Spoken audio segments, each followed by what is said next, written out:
Picture this: the mightiest empire in human history, spanning 3 continents, controlling 65 million people, defended by legions that hadn't lost a war in centuries. Vanishing not in a single catastrophic moment, but bleeding out slowly, region by region, over 200 years. Rome didn't fall when barbarians sacked the city in 410 AD. That's the myth. The truth is far more terrifying. The Western Roman Empire died like a body succumbing to gangrene, losing its limbs piece by piece while the heart kept beating. How does an indestructible superpower simply dissolve? To understand Rome's regional collapse, we must first grasp what it was at its zenith. In 117 AD, the Roman Empire stretched from the Scottish Highlands to the Sahara Desert, from the Atlantic coast of Portugal to the Euphrates River in modern-day Iraq. This single political entity controlled approximately 5 million square kilometers, roughly 2/3 the size of the United States. Its population represented nearly 21% of humanity, but by 235 AD, cracks appeared. The crisis of the 3rd century saw 50 years of chaos. 26 claimant emperors, most assassinated, while plague ravaged cities and Germanic tribes tested the frontiers. Emperor Aurelian managed to temporarily restore order by 270 AD, but the empire he saved was fundamentally altered. The economy had collapsed. Silver content in coins dropped from 90% under Marcus Aurelius to barely 5% by 260 AD. Emperor Diocletian recognized reality in 285 AD. Rome had become too vast for one man to govern. His radical solution was the Tetrarchy, 4 co-emperors dividing administrative responsibility. While this provided temporary stability, it institutionalized a dangerous precedent. Rome could be divided. When Constantine the Great died in 337 AD, his sons partitioned the empire again. Each subsequent division made reunification less likely. The Eastern and Western Roman empires formally split after Emperor Theodosius. His death in 395 AD faced dramatically different fates. Constantinople, the eastern capital, commanded the wealthy provinces of Egypt, Syria, and Asia Minor, regions that generated 3 times the tax revenue of the West. The Eastern Empire possessed defensible geography. The Bosphorus Strait created a natural moat, while mountain ranges shielded Anatolia. The Western Empire, centered in Ravenna by 402 AD, Rome had become indefensible, struggled with a catastrophic problem. Its richest provinces, North Africa's grain basket, Hispania's gold mines, Gaul's productive farmlands, sat along vulnerable frontiers. The Rhine and Danube rivers, once formidable barriers, had become highways for migration. Worse, Roman military doctrine had evolved dangerously. By 400 AD, nearly 50% of frontier troops were Germanic foederati, allied barbarian warriors fighting under their own chiefs, loyal more to tribal identity than Roman ideals. This is where our story truly begins. Not with Rome's fall, but with the systematic loss of the provinces that made Rome possible. Each region that slipped away took with it tax revenue, military manpower, and strategic resources. The Western Empire would discover that losing provinces wasn't like losing battles. You could recover from battlefield defeats. Lost provinces meant lost capacity to defend what remained. A death spiral had begun. The winter of 406-407 AD changed everything. The Rhine River, Rome's northern boundary for 4 centuries, froze solid, a rare meteorological event that contemporary chronicler Jerome described with apocalyptic dread. On December 31, 406, a massive coalition of Germanic tribes, Vandals, Alans, Suevi, numbering perhaps 80,000, 100,000 people including families, crossed the frozen river into Gaul. But here's what made this invasion different from the countless barbarian raids Rome had weathered. The Western Roman army didn't stop them. It couldn't. The military establishment was catastrophically divided. General Stilicho, half Vandal himself but Rome's most capable commander, was defending Italy against Visigothic incursions. The British and Gallic field armies had elevated a usurper, Constantine III, who stripped troops from the Rhine frontier to pursue his civil war against the legitimate emperor, Honorius, in Ravenna. Rome faced a multi-front catastrophe with a military machine designed for single-front superiority. The Western Empire's total military strength in 400 AD has been estimated at approximately 250,000 troops. Impressive until you calculate the math. Defending 15,000 kilometers of frontier meant roughly 16 soldiers per kilometer, and that's if you could position them perfectly. Reality was worse. Troops were concentrated in mobile field armies, leaving vast frontier stretches dangerously thin. The invading tribes exploited this vacuum brilliantly. Rather than seeking pitched battles they'd likely lose, they moved through Gaul like a flood finding cracks. Roman provincial administration simply dissolved in their wake. By 409 AD, the Vandals, Alans, and Suevi crossed the Pyrenees into Hispania, while Burgundians and Franks carved out kingdoms along the Rhine. The strategic implications were devastating. Gaul produced an estimated 15–20% of the Western Empire's tax revenue and supplied critical cavalry recruits. Hispania's gold and silver mines financed military payrolls. These weren't just territories, they were the Western Empire's economic lungs. Emperor Honorius, isolated in Ravenna, faced an impossible choice: reconquer the lost provinces with an army he couldn't afford, or acknowledge reality and negotiate. In 410 AD, while Romans obsessed over the Visigothic sack of Rome itself, dramatic but militarily insignificant, the raiders left after 3 days, something far more consequential occurred. Honorius issued a rescript to British provincials telling them to look to their own defenses. Britain, Rome's province for 366 years, was abandoned. Not conquered, abandoned. The legions withdrew, never to return. But what the Romans didn't know was that Britain wasn't a strategic retreat to consolidate strength.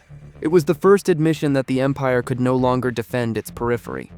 And peripheries have a way of becoming the new frontier, then the new periphery, then nothing. The question wasn't whether more provinces would fall. It was only which would go next, and how fast the dominoes would tumble. If there was a single death blow to the Western Roman Empire, it came not from Gothic warriors or frozen rivers, but from a calculation made by a Germanic people called the Vandals. Having rampaged through Gaul and Hispania for 20 years, their king, Genseric, recognized what Roman generals had forgotten. Wars aren't won by battles, they're won by logistics. In May 429 AD, Genseric led approximately 80,000 Vandals across the Strait of Gibraltar into North Africa. This wasn't a raid, it was a migration with precision targeting. North Africa, modern Tunisia, Algeria, and Libya, was the Western Empire's breadbasket, supplying 2/3 of Rome's grain through the Annona tax system. It generated more revenue per capita than any other province. Lose North Africa, and Rome didn't just lose wealth. It lost the ability to feed its population and pay its armies. The Western Roman response was pathetic. General Bonifacius, the Comes Africi, commanded perhaps 5,000 to 8,000 troops to defend the entire province. He retreated into the fortified city of Hippo Regius, modern Annaba, Algeria, and sent desperate appeals to Ravenna. Emperor Valentinian III dispatched a relief force. Too little, too late.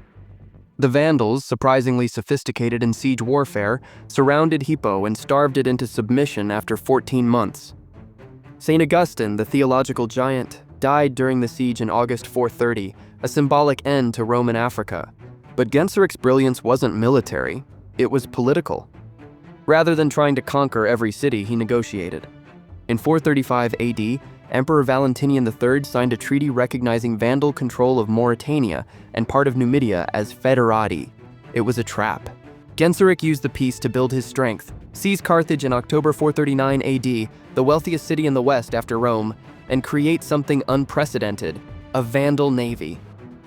Rome had controlled the Mediterranean, Mare Nostrum, our sea, for 6 centuries. Now Vandal fleets raided with impunity.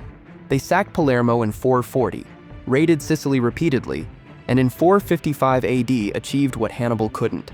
They sacked Rome itself, spending 14 days methodically plundering the city, including stripping gilded bronze tiles from the Temple of Jupiter. Unlike the Visigothic sack of 410, which was brief and relatively restrained, this was systematic asset stripping. The loss of North Africa created a fiscal death spiral. Historian Peter Heather estimates the Western Empire's annual revenue dropped from approximately 10 million solidi, gold coins, in 400 AD to perhaps 3 million by 440 AD. You can't maintain a professional army on 1/3 of your budget.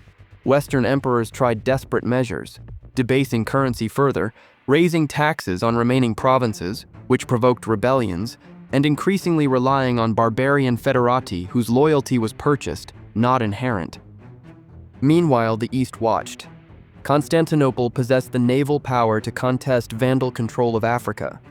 Emperor Marcian considered intervention, but calculated that reconquest would cost more than it benefited the Eastern Empire.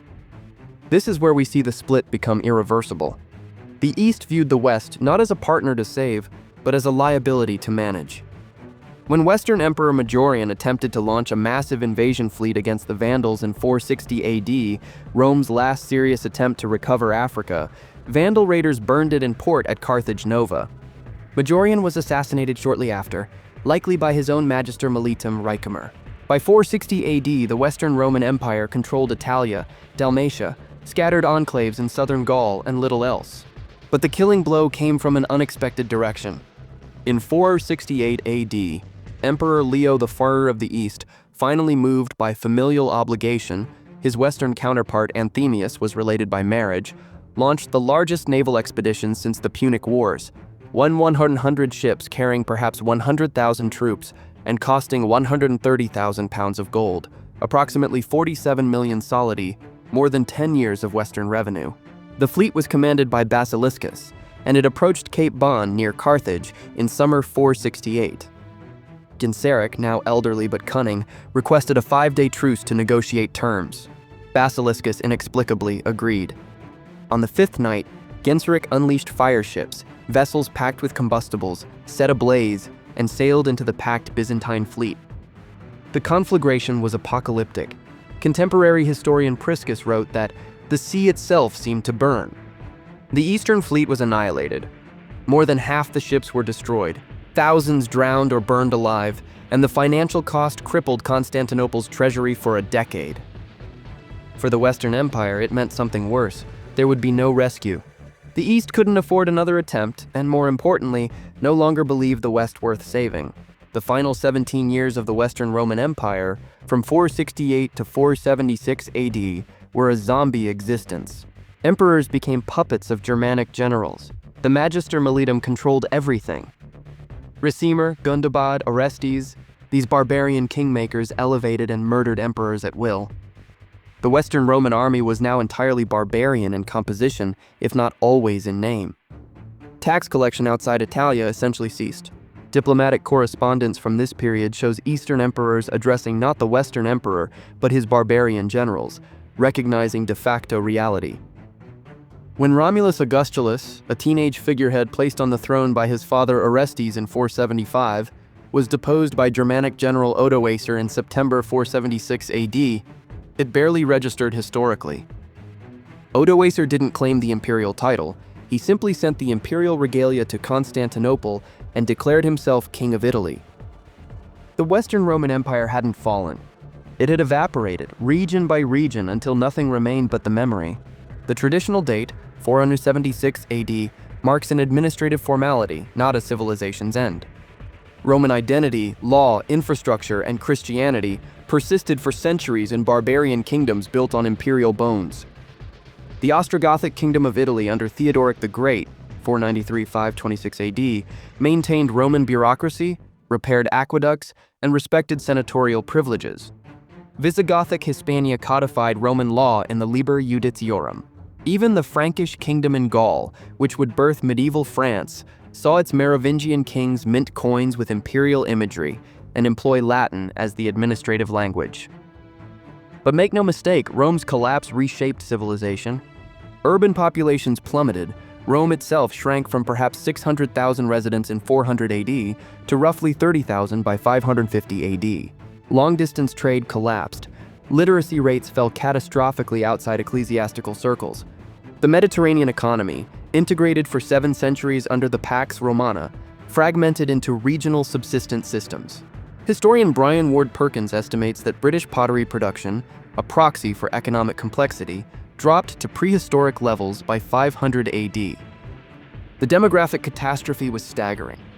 Constant warfare, plague, and economic disruption may have reduced Western Europe's population from approximately 25 million in 400 AD to perhaps 15 million by 550 AD, a 40% decline.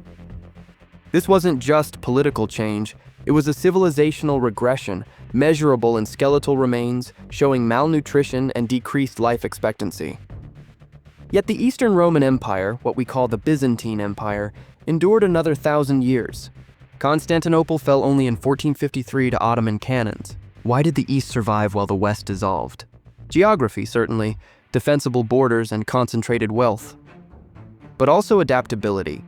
Eastern emperors ruthlessly pragmatic, abandoning territories they couldn't hold, negotiating with enemies, reforming administration.